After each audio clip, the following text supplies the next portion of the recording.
Salut à tous, dans cette nouvelle vidéo Lego, aujourd'hui je vais vous faire revivre une épopée grandiose, une épopée épique, déménager une grosse collection de Lego et je vous assure ça n'a pas été une masse à faire. Donc dans cette vidéo je vais vous faire revivre un petit peu les grandes étapes de mon gros déménagement. Au passage vous verrez quelques astuces, quelques façons de faire, bonnes ou mauvaises, pas forcément les miennes, mais ça pourra toujours vous être utile si vous êtes amené à déménager cette collection de Lego. Puis pour ceux qui me suivent depuis longtemps, eh bien vous allez plonger dans les entrailles du déménagement de tout mon merdier. Alors, deux petits prérequis pour bien apprécier cette vidéo et ça passe derrière. La première vidéo, eh bien, c'est la vidéo inventaire 2019 puisque ça va vous montrer la quantité de boîtes neuves que j'ai dû déplacer. Ça aussi, ça fait du coup beaucoup de logistique. Et la seconde vidéo qui serait bien que vous ayez regardé juste avant puisque c'est la continuité, eh bien, c'est la vidéo, le dernier room tour, vidéo de 2020 où là, vous avez vu un petit peu la dernière version de l'état de ma Lego Room dans ma maison avant que je la vende, et finalement les rushs du déménagement font suite à cette vidéo room tour, donc c'est bien de la revue avant. Bon allez, trêve de blabla, on va remonter dans le temps tout de suite et on va commencer à voir un petit peu tout ce merdier dans un ordre plus ou moins chronologique. C'est parti. Alors rapidement, quelques petites photos du mois de mai 2020 où j'avais commencé à déplacer les boîtes neuves. Donc ça c'est issu de la vidéo inventaire. Donc j'ai déplacé les boîtes neuves en premier pour les emmener au bunker. Donc quelques petites stories Instagram, voilà, donc ça en fait beaucoup. Et tout de suite, parce que vous êtes mignons, un tout petit rush dans le bunker. Bon bah voilà, après deux trajets en voiture déjà, dans le bunker secret, eh bien il y a une partie de la collecte qui est déjà plutôt bien rangée et qui va rester là, je pense, un petit moment, mais pour l'instant, il n'y a pas tout encore, hein. Je referai un petit plan quand j'aurai tout ramené dans le bunker secret. Après les boîtes neuves, vous vous doutez, j'ai déplacé toutes les caisses Ikea qui étaient remplies de merdier. Voilà, beaucoup de caisses. On va voir tout de suite un petit peu comment c'était dans mon garage avant que je les charge. Dans le garage, j'ai quasiment mis toutes les boîtes avec le vrac, les pièces détachées, les sets emballés et mis en caisse. Grosso modo, il y en a un petit peu, hein. Vous voyez, là on voit du vieux Star Wars, du vieux train, des pièces, des rails, des machins. Il y a aussi du set emballé, des polybags, un vieux X-Wing ici. Tout un tas là-dedans, les notices, les sets emballés. Voilà, les joies du déménagement. Bon là il est temps de charger dans la voiture toutes les caisses où il y a du vrac, des sets emballés. Enfin, il y en a beaucoup. Ouais, beaucoup trop. Alors maintenant, quelques petites photos bonus toujours issues de ma story Instagram quand j'ai fait les voyages avec les caisses Ikea dans la bagnole. Ah, je vous assure, c'était pas triste, ça fait un petit peu de logistique. Bon maintenant, trêve de plaisanterie, comme je vais vous le dire dans quelques instants, là on va enchaîner sur les rushs vidéo que j'ai fait juste après ma vidéo de room tour. Donc là on commence par un petit tuto, enfin plutôt une petite mise en application des caisses Ikea que vous venez de voir. Et ben j'ai recommencé quand j'ai commencé à déménager pour emballer un petit peu du set, on y va. Là concrètement on est 20 minutes après les rushs que j'ai tourné pour ma vidéo room tour et j'ai commencé à emballer les Lego et je vous montre tout de suite deux techniques que je vais employer pour mon déménagement et qui pourraient vous être utiles. La première, si vous en avez, s'il vous en reste, moi il m'en reste un petit stock, les fameuses caisses Ikea. J'en ai utilisé beaucoup pour ranger toutes mes autres sets montés ou le vrac. Je vous montrerai ça dans une prochaine vidéo. Et là il me reste des petites caisses. Ces petites caisses que j'ai encore en stock, j'en ai pas racheté entre temps, je vais les utiliser.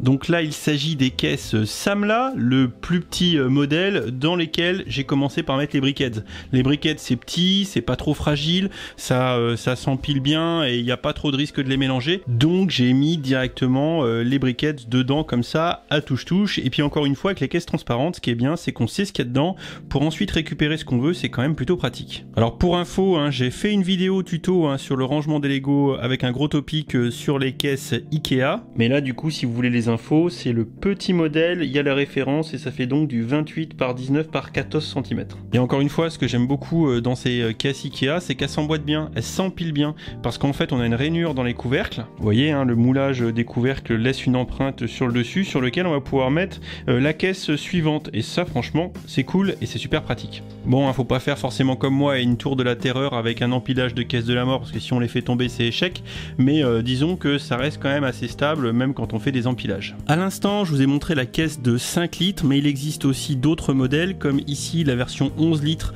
en Samla, 2 fois plus grande que la 5 litres, et également le gros modèle ici, la 22 litres, qui est encore le double de la 11 litres, hein, ça semble assez logique, et toutes ces caisses s'empilent généreusement, c'est assez pratique. En l'occurrence, là, sur la caisse de 11 litres, j'ai des notices, mais aussi on peut mettre des sets dans des sacs congélation, et j'y arrive. Vous le voyez là, le petit set caché dans son sac à l'intérieur de la caisse? Et donc l'autre astuce que je vais employer pour mon déménagement pour éviter entre autres de mélanger les sets entre eux, c'est des sacs congélation. Alors différentes tailles, ça ce sont des sachets de 1 litre pour les petits sets. Voilà, je vais pouvoir mettre des petits sets dedans sans trop de difficultés. Alors là c'est chez Carrefour, mais Ikea en fait et puis plein d'autres marques évidemment. J'ai aussi du sac de 3 litres et du 6 litres. Donc là, armé de mes sachets, je vais prendre les sets qui rentrent dedans, je vais les mettre dans les petits sachets congélation et ça part en caisse. Maintenant que vous êtes des pros de la caisse Ikea et des pros des sachets congélation, on va enchaîner sur des petites stories Insta que j'ai faites à pas d'heure et des rushs que j'ai fait souvent à pas d'heure, genre 1h du mat, etc. où je mets du Lego en caisse ou en carton. Des fois ça tourne mal et ça vous montre un petit peu comment j'ai fait. Je suis en plein vidage de la Lego Room, il y a déjà tous les Microfighters, tous les petits sets, toutes les briquettes qui sont partis. Et puis là, vous voyez, il y a déjà des étagères qui commencent à être sacrément vides. Hein. Ah, punaise.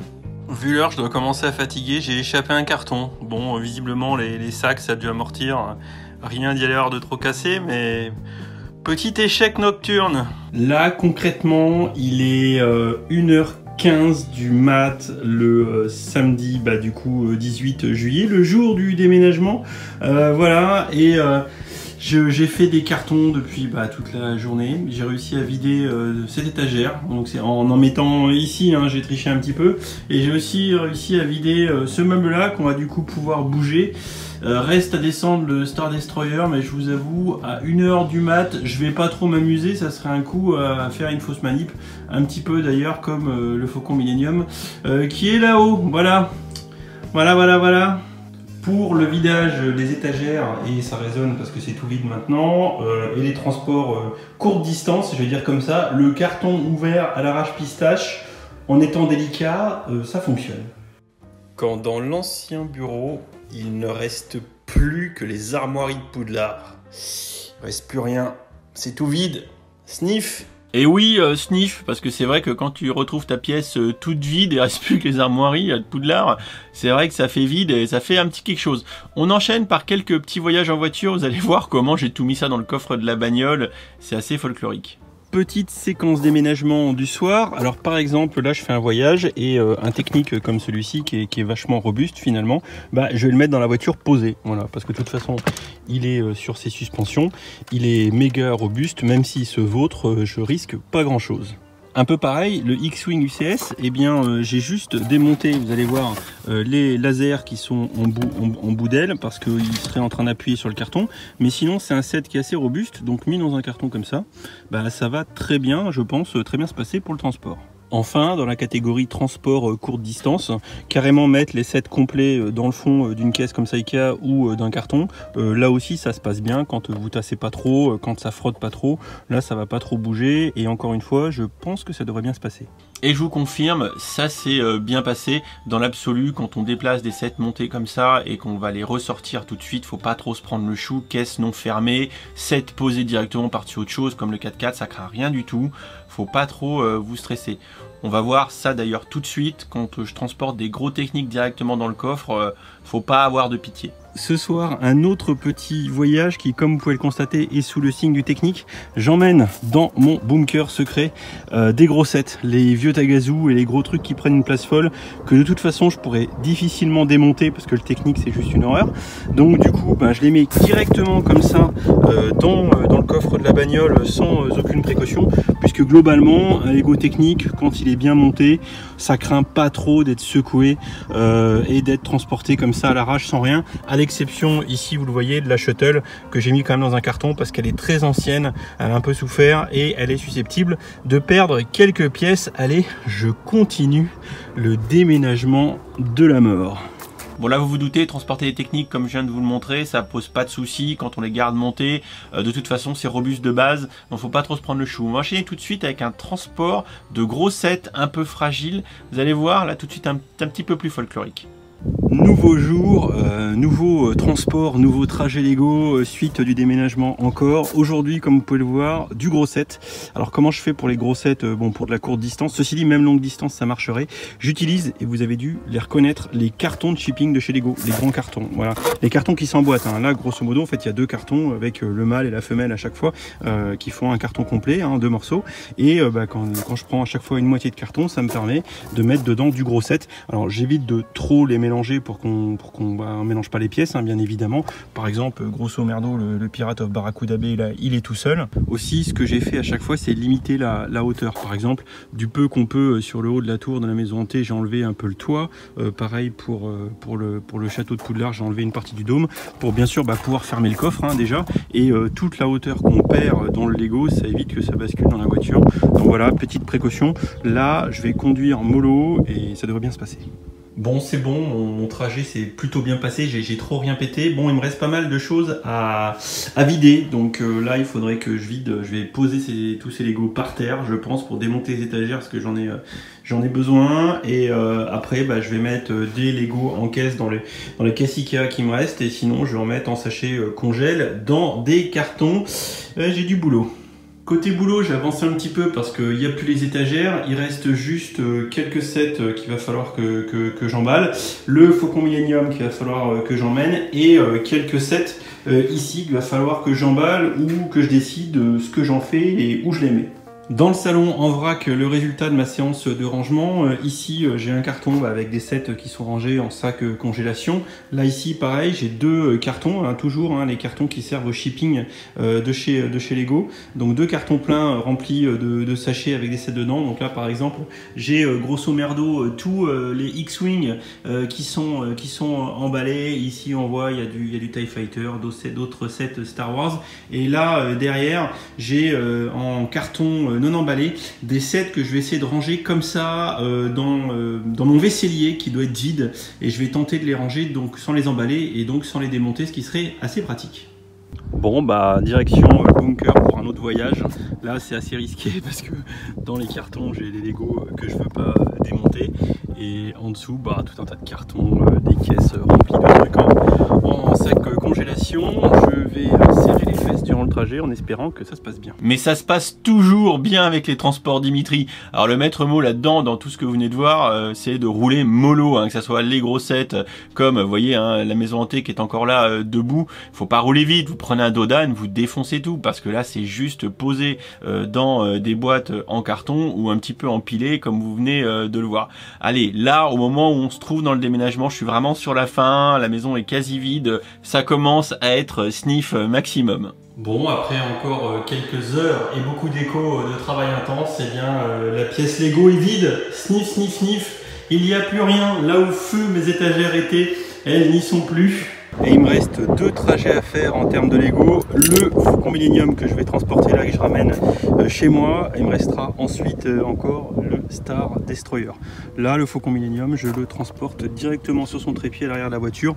J'ai déjà fait plusieurs fois. En général, ça se passe plutôt bien. Je vais juste mettre un coussin derrière pour éviter qu'il bascule trop. Et vous vous doutez, puisqu'il est là, le Faucon Millenium, ça s'est bien passé. C'est pas la première fois que je le transportais en voiture directement sur son support. Mais dans l'absolu, ce qui bouge, ce sont les plaques de finition. Vous voyez, toutes les plaques extérieures sont juste posées avec une pinoche technique, enfin un axe même technique, c'est même pas clippé. Donc ça a tendance des fois à basculer, c'est quand même en équilibre instable. Mais là encore, faut vraiment rouler mollo. Bon, concrètement, pour finir la vidéo, je suis au dernier jour avant que les nouveaux propriétaires de ma maison que j'ai vendue arrivent. Et là, ce matin, je suis dans la finition de la peinture de la douche, hein, que je vais remonter tout à l'heure. Mais avant, je vais aller faire un dernier trajet. The Last One, voilà, il est là. Le dernier Lego que je bouge en dernier. L'Imperial Star Destroyer qui est juste énormissime et que je vais pas pouvoir mettre là où je suis actuellement. Donc en fait je vais l'amener au bunker. Ah, je vous avoue que j'avais quand même gardé le meilleur pour la fin, quoi, le plus chiant pour la fin, parce que le Star Destroyer c'est un voyage unique, rien que pour lui on peut rien mettre d'autre, et je vais vous faire partager un peu mon expérience tout de suite en vous montrant comment je l'ai mis dans la bagnole. Alors voici les préparatifs pour le transporter. Là, faut pas chipoter. La dernière fois, j'avais pas mis de coussin. Première fois que je l'avais transporté, et ça s'était très mal passé. Donc là, du coup, j'ai 2 gros coussins à l'arrière. Je vais le transporter entier, monté. Le stand va appuyer là sur le fond de la voiture. Et en fait, les côtés du Star Destroyer vont reposer principalement sur les coussins, les gros coussins à l'arrière, les petits coussins à l'avant. Je vais l'emmener là et je vais vérifier qu'il est bien calé, parce que sinon, pendant le transport, ça va forcément se casser la gueule. Alors voilà, j'ai posé la bête. Je vous montre un peu comment j'ai fait. Si jamais un jour vous deviez transporter un truc du style, son stand qui est en dessous est en fait super fragile, c'est-à-dire qu'il y a du porte-à-faux parce qu'il est en hauteur et il pourrait vite basculer d'un côté ou de l'autre. Donc ce que je fais, c'est qu'en fait je mets des gros coussins en dessous. Vous voyez, l'idée c'est que quand la voiture va secouer de gauche à droite comme ça peut pas l'emmener. Il peut pas basculer en fait, parce qu'il est bien calé par les coussins en dessous qui viennent vraiment appuyer sous la coque du Star Destroyer pour être sûr qu'il puisse en fait pas chavirer d'un côté ou de l'autre. Les petits coussins qui sont devant calent un petit peu la pointe du vaisseau, mais dans l'absolu, il est vraiment calé par en dessous à ce niveau-là. Vous voyez, j'ai même recroquevillé un peu les coussins pour que ça fasse un bourrelet qui plaque bien la coque.